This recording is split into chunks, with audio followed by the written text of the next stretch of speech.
India's latest Socioeconomic and Caste Census paints a stark picture of widespread rural poverty and deprivation. Of the 300 million households surveyed, an overwhelming majority, 73%, live in villages. Of this rural population, less than 5% earn enough to pay taxes, only 2.5% own a four-wheeler vehicle and less than 10% have salaried jobs. Not only does rural India have miserable statistics on income and asset ownership, its literacy rates are low. Only 3.5% of students graduate and around 35.7% of residents can't read or write. It comes as no surprise that the bulk of the Indian population is still overwhelmingly poor.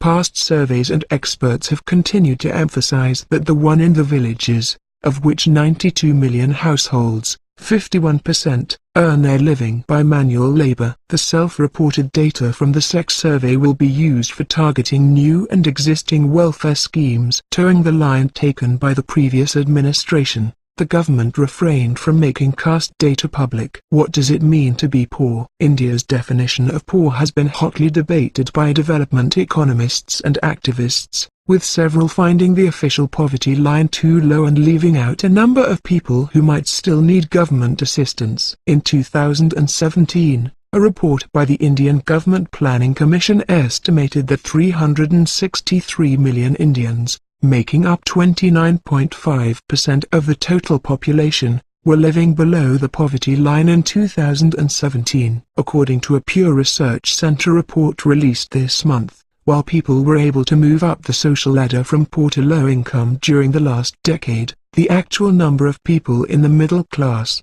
living on $10.20 a day, barely budged from 1% in 2001 to 3% in 2011. Most developing countries set poverty lines far below those of advanced country levels. Living on double the Indian Planning Commission poverty line of $2.40 per day would still mean not meeting nutritional and other needs at developed economy levels. Many poor people lifted out of poverty are still living at levels closer to $2.40 than $10 per day.